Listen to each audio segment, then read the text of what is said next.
성탄을 잃어버린 사람들이라는 제목으로 말씀을 드리려고 합니다. 우리가 성탄절 되면 메리 크리스마스라고 인사하죠. 이건 즐거운 성탄절이라 하는 말입니다. 그런데 우리가 메리 크리스마스 하면 생각나는 게 뭘까 하고 우리의 기억을 더듬어 보면 예수님보다 먼저 생각나는 게 산타 할아버지, 사슴, 눈썰매, 양말, 선물, 안 믿는 사람은 백화점, 뭐 여러 가지가 생각이 나요. 근데 이게 분명히 잘못된 거예요. 성탄절 하면 누가 뭐래도 예수님이 생각나야 돼요. 그런데 제가 한번 생각해 봤어요. 어릴 적부터 저는 교회밖에 다니는 게 없으니까 어릴 적부터 성탄절 하면 생각나는 게 저는 딱 여러 가지 생각나는데 가장 기분 좋게 생각나는 게 망태가 생각났어요. 새벽송 돌 때 먹을 것 없는 시절 집집마다 다니면서 캐롤송 불러주고 과자 얻어서 담아놓는 망태, 그걸 들고 가서 나중에 과자 파티하잖아요. 그리고 노루 잡아서 끓인 떡국, 성탄 축하 예배를 마치고 한두 시간 있다가 집집마다 다니면서 새벽송을 돌 때 이렇게 집사님 집에서 재수 좋으면 그 당시에는 산에서 노루를 고를 잡아가 나왔어요. 잡아가지고 그걸 잡아서 노루고기 넣고 떡국 끓인 게 이런 맛있습니다. 그 당시엔 소고기가 어디 있어서 그렇게 먹었던 기억들, 그리고 성탄 연습하고 연극 연습하고 노래 연습하고 율동 연습하는 그런 재미로 막 보내다가 막상 성탄절 25일이 되면 할 게 없으니까 쓸쓸하게 보내고 이제 또다시 어떻게 1년을 기다릴까 이 생각을 하고 보냈던 기억이 많습니다. 여러분, 성탄절하고 눈사람하고 무슨 상관입니까? 예수님 태어나신 그날에는 영원히 눈이 오지 않습니다. 성탄절과 전혀 관계없는 문화들이 너무 많이 만들어졌어요. 그래서 이 성탄절 속에 숨겨져 있는 사탄의 책략이 뭐냐면 사람들의 눈길을 예수님께로 돌리지 못하고 세상의 놀이에, 연극에, 선물에, 재미에다가 다 눈길을 돌리게 만든 거예요. 이해 안 가는 것 중에 하나가 술집에서 왜 성탄 추리를 합니까? 백화점에서는 왜 종을 다느냐고요. 여러분, 이게 문화라서 그렇지 이렇게 성탄 추리가 있지, 성탄 추리 때 예수님 때 성탄 추리 없어요. 성탄 추리는요 1500년대 독일에서부터 이렇게 나무 부해 가지고 만들기 시작하니까 점점 발전돼 가지고 추리가 생겨났고 한데, 좋습니다. 인간이 그 성탄절을 따스한 문화를 만들어 아름답고 그리고 기쁘게 지내는 것은 절대 이상한 게 아니에요. 왜냐하면 메리 크리스마스, 왜 즐겁습니까? 예수님이 탄생하셨기에. 예수님의 탄생의 의미가 뭐예요? 우리를 죄에서 구원할 자이고 저주에서, 어둠에서, 죽음에서 해방받아 하나님의 자녀가 되어 웃는 얼굴로 내일을 맞이할 수 있는 기회가 되기에 우리에게는 즐거운 성탄절이 되는 거죠. 그런데 제가 애써 이 말씀을 드리는 것은 지금 우리 교회 안에 들어온 성탄 문화, 세상 속에 들어온 성탄 문화는 예수님의 탄생의 의미와는 전혀 다른 문화가 자리매김하고 있다는 것입니다. 여러분, 예수님이 우리에게 오심이 양발 속에 담겨진 사탕 하나 같을까요? 예수님의 오심의 의미가 애인에게 건네주는 장갑 한 켤레 같을까요? 여러분, 그 정도의 것이 아니잖아요. 운명을 바꾸는 날이고 생명을 얻는 날이고, 그리고 내가 모든 죄의 저주에서 해방되어 하나님을 나의 아버지라 부를 수 있는 자유의 날이잖아요. 그런데 왜 성탄절에 그 예수님은 온데간데 없고 아이들의 놀이와 선물과 그리고 종소리와 그리고 파티에 다 마음이 빠져서 있을까요? 왜 성탄절 되면 아내가 아니면 여인들이 선물 달라고 하는지 나는 그걸 끝까지 주장하고 싶어요. 여러분 선물 받으세요. 선물 받으세요. 그런데 여러분 우리도 주님으로 인하여 선물 받는 것도 뭐 나쁜 건 아니지만 가장 중요한 것은 주님께 선물 드려야지. 주님을 기쁘시게 하고 주님의 오심이 정말 그 의미가 퇴색되지 아니하고 지금도 그 주님의 탄생으로 인하여 구원받는 자의 소리가 수가 더해져 가야 되고 구원받은 자들의 노래 소리가 온 세상을 퍼뜨려야 되잖아요. 그런데 성탄절 되면 주님은 온데간데 없어요. 기도하다가 저희 교회가 만들어 놓은 아름다운 새로운 성탄 문화를 내일부터 시작하려는데 그게 뭐냐면 성탄으로의 초대 선물이라는 제목으로 우리가 믿지 않는 분들, 믿다가 낙심하여 세상으로 나간 분들, 병든 분들, 외로운 분들 다 모시고 와서 예수님을 선물 드리는 귀한 시간을 마련하고 있어요. 아멘. 그래서 내일부터 금요일까지 매일 저녁마다 말씀도 듣고 선물도 받고 식사도 같이 하고 그래서 목요일 날에는 성령을 경험하게 하고 금요일 날에는 뉴 버스데이 해가지고 새로 태어난 날 만들어서 하나님께 영광을 돌리는 그런 프로그램을 만드는데 저는 이것이 우리 교회가 처음 시작하는 것이지만 이것을 잘 성공리에 이끌어서 내년부터는 한국교회 성탄 문화를 바꾸는 데 앞장서려고 그러는 거예요. 여러분 성탄절은 영혼을 선물 드리는 날이야. 영혼이 살아나는 날이며 영혼이 살아날 길을 여시는 날인데 마귀에 의하여 쾌락과 향락과 아름다운 전등불빛에서 또 다른 죄악을 낳는 날로 만들어가서는 안 되는 것이죠. 그래서 여러분 성탄절 때 예수님이 없으면 안 돼요. 여러분 가장 쓸쓸한 거 뭐냐? 송아지 없는 외양간이에요. 여러분 예수님 당시에 산타크로스 할아버지가 어디 있어요? 산타크로스 할아버지하고 예수님 탄생하고 무슨 의미가 있냐 이 말이야.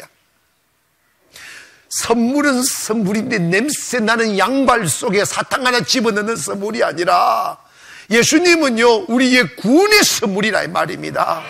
인류의 선물이라 이 말입니다. 예수님의 오심을 천사가 말했어요. 누가복음 2장 17절에 내가 온 백성에게 미칠 뭐라고 그랬어요? 큰 기쁨의 좋은 소식을 전하노라. 예수님은 과히 모든 백성에게 미칠 큰 기쁨의 좋은 소식을 믿으시기를 원합니다. 그런데 그게 너무 기쁘고 너무 황홀해서 우리 메리 크리스마스 하는 거예요. 우리 옆에 분들 보고 큰 소리 메리 크리스마스 한번 해볼까? 시작. 메리. 다시 한번 시작.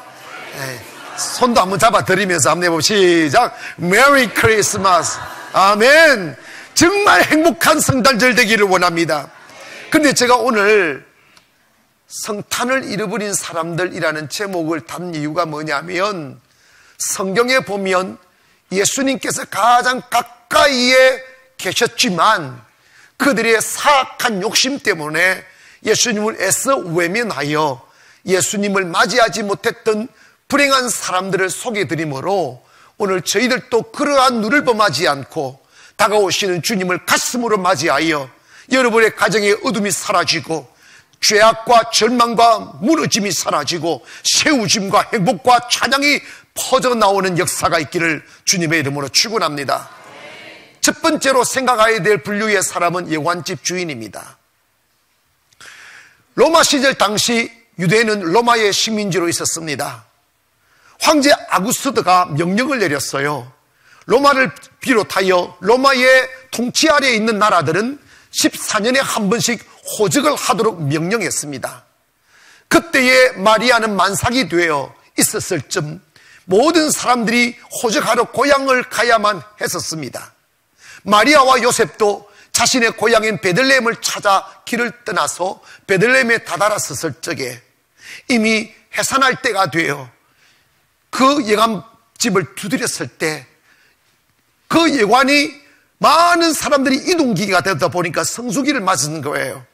웃돈받기 시작했습니다. 가난했던 요셉과 마리아는 웃돈을 주어 방을 얻을 입장이 못 되니까 그 만삭이 되어진 이 산모를 그대로 둘 수는 없으니까 예간집 주인이 방 한 칸 내어 더 많은 돈 벌기 위해 방 한 칸 내어주지 아니하고 마구간으로 인도했습니다. 여러분, 우리는 내가 아니니까 그 슬픈 탄생을 마치 아름답게 미화하여 그렇게 노래하지만 여러분, 이걸 현실적으로 입체적으로 딱 보십시오. 저는 어릴 적에 소를 한두 마리 집소를 먹여본 적이 있기 때문에 마구간이 얼마나 깨끗한지 알아요. 마구간은요, 소들이 똥을 싸면 어마어마하게 많이 싸잖아. 오줌을 싸면 홍수가 납니다. 그러니까 마구간에 들어가면 냄새가 쫙 쓰러져 있고, 제가 저녁마다 소들이 푹신하게 잠을 자라고 집들을 가져와서 쫙 깔아주면 그 집 위에 누워도 아침에 일어나 보면요, 그 집 위에 똥 싸고 오줌 싸가지고 완전히 그림이 되어서 있어요. 어디 하나 그래서 소를 풀려고 하면 이렇게 바로 걸을 수 없어요. 여기저기 똥이 와서 펄쩍펄쩍 똥 없는 자리에 벌쩍벌쩍 뛰어가지고 풀어서 그 소를 끌고 나가곤 했던 기억이 있습니다. 코 잡아야 돼. 냄새면 지독한데 거기서 애를 낳았다고 생각해봐요. 그런데 예수님을 낳았는데 딱히 그 똥구덩이 위에 놓을 수는 없잖아. 그러니까 마리아가 그래도 똥 덜 묻은 지푸라기 집어가지고 여물통을 쓱쓱쓱 요셉이 닦아가지고 그리고 그 국물 있는 거 이렇게 부어버리고 마리아가 쓰고 있는 머리 수건이라든지 목도리 같은 이걸 덮어서 그 위에 예수님을 누였다 이 말이야. 얼마나 처절한 탄생입니까? 얼마나 가난한 탄생이고 얼마나 슬픈 탄생입니까? 물론 그 속에는 영안방 주인의 이 탐욕 때문에만 아니라 예수님이 우리 인류를 구원하기 위하여 가장 낮은 자리에 탄생하셔서 죄인의 모습으로 탄생하셔서 인류를 구원하기 위한 하나님의 깊은 뜻이 계시긴 하지만 그 속에서 인간의 돈을 사랑하는 사악함이 얼마나 탐욕이 얼마나 추악한지를 보여주는 거예요. 아무리 돈이 좋아도 아이를 낳는데 방 한 칸 줘야지. 웃돈을 받아 조금 더 돈을 챙기면 무슨 영화가 있다고 아이 낳을 산모를 마구간에다가 몰아서 짐승들 틈새에서 태어나게 만드느냐 이 말입니다. 이것은 영적으로 보면 인간이 재물에 노예되어 탐욕에 노예되어 주 앞에 나오면 이렇게 잔인하고 매정하고 차가운 인간이 된다는 것을 의미합니다. 여러분, 예수님은 왜 마구간에 태어나서야만 했었습니까? 이 예간방 주인의 탐욕 때문에 그런 거예요. 더 많은 돈을 벌기 위하여 예수님이 코앞에 서 계신데 마구간으로 몰한 거지. 마구간으로. 성경에서 우리의 인간의 마음을 표현할 때 가장 사악한 마음을 돈을 사랑함을 칭하여 말씀합니다. 돈을 사랑함이 일만하게 불이라고. 여러분, 돈 좋아하지 않는 사람 누가 있겠어요? 근데 돈을 좋아하고 사랑함이 내가 갖는 마음이 아니라 그 속에는 사탄이 우리들의 가슴 속에 주님 닮지 못하도록 주님보다 더 의지할 대상으로 만들어버려 거기에 목숨을 거는 거예요.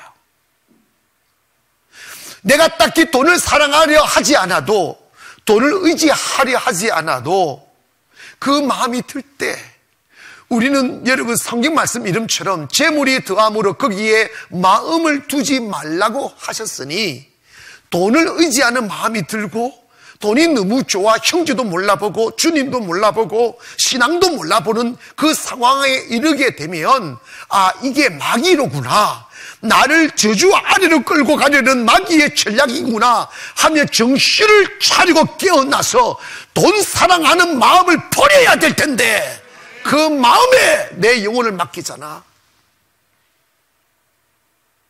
여러분, 금과 음이 주의 손에 달렸음을 믿기를 원합니다.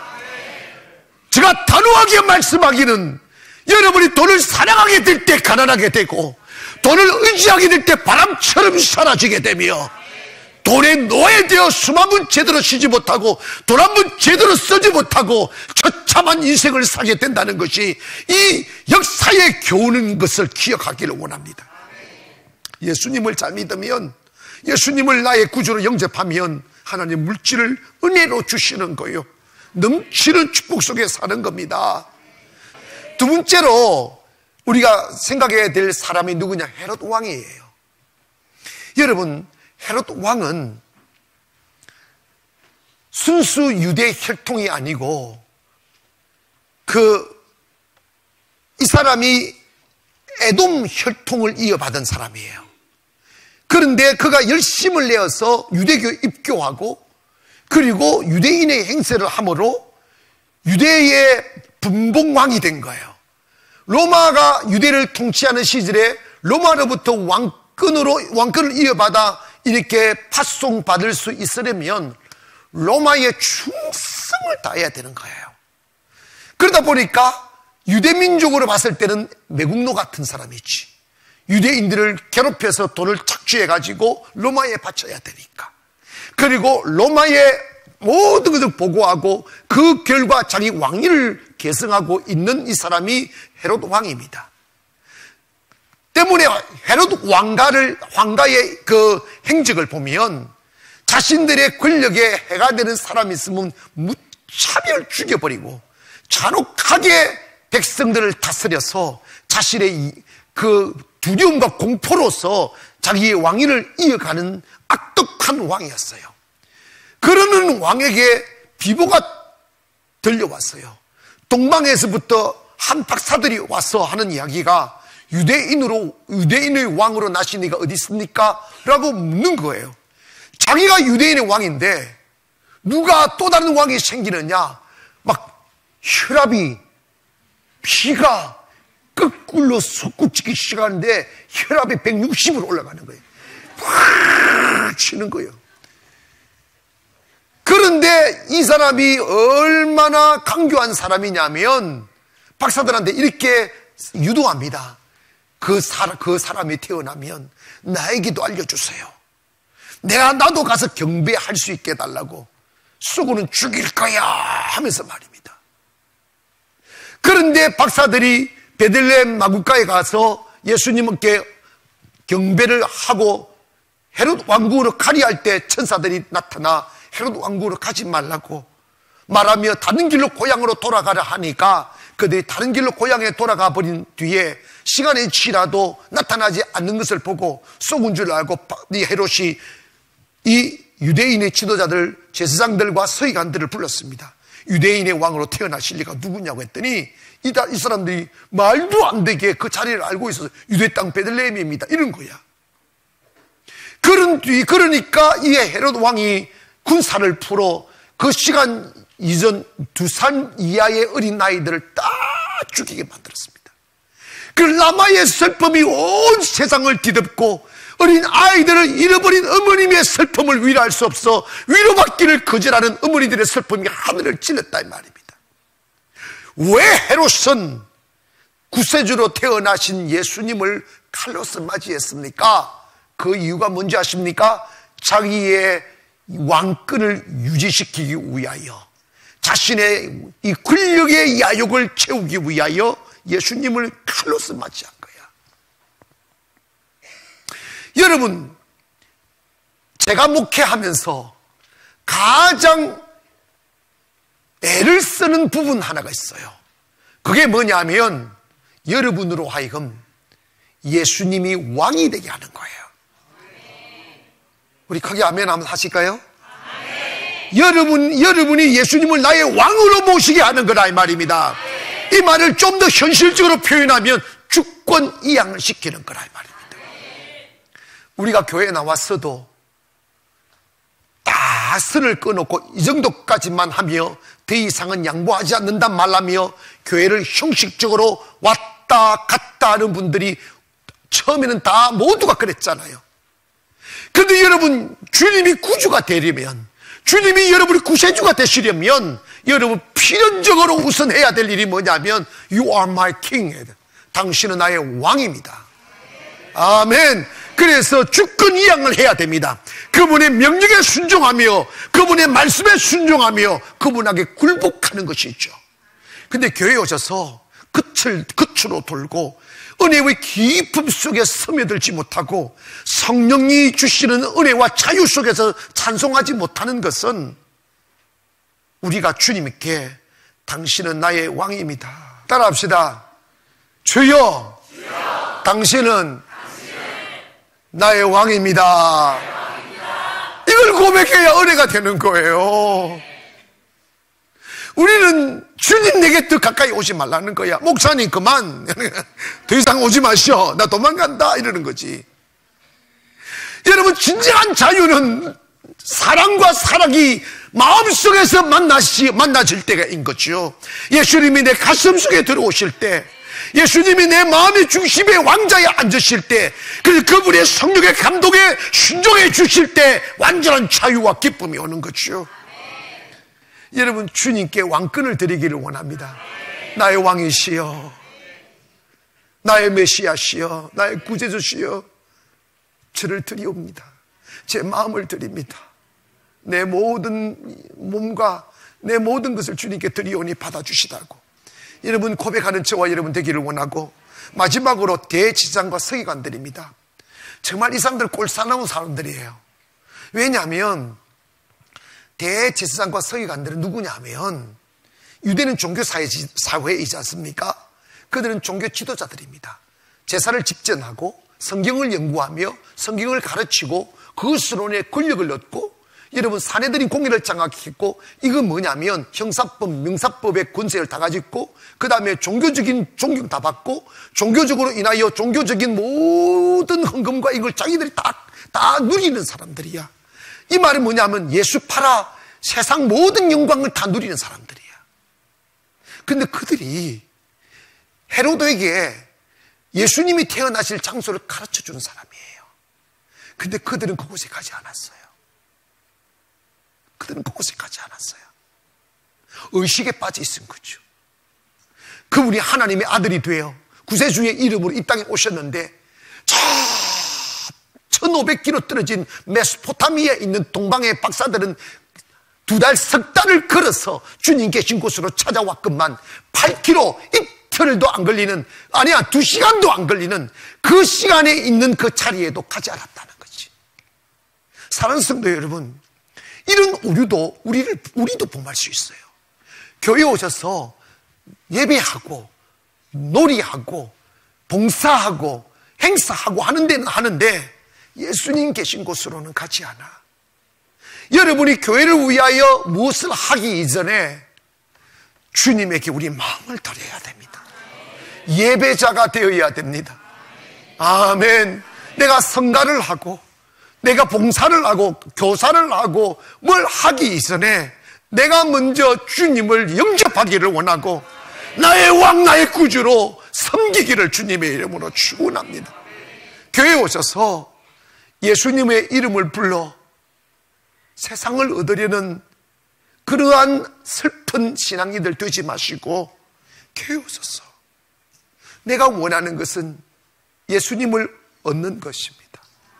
예수님 안에서 예배하고 예수님 안에서 찬송하고 예수님 안에서 기뻐하는 사람 되기를 원합니다. 내가 원하는 것은 주님 당신입니다. 주님 얻기 위하여 그렇게 좋았던 물질도 버릴 수 있고, 주님 얻기 위하여 그렇게 좋았던 세상 영광도 버릴 수가 있고, 주님 얻기 위하여 친구들도 버릴 수 있는 그 사람 말입니다. 주님께서 만약 너는 나를 얻기 위하여 뭘 버렸냐고 물으신다면 여전히 내 마음의 왕자에 내가 있어 결코 버릴 수 없다 말하며 오시려면 오시고 말라면 마시라고 하는 그 교만한 자리에 머물러 있지 마시고, 이번 성탄절 때 물론 우리가 여러 행사를 하지만 그 중심에 주님이 계시기를 원하고 주님 안에서 노래하고 주님 안에서 영광 돌리는 저와 여러분 되기를 축복합니다.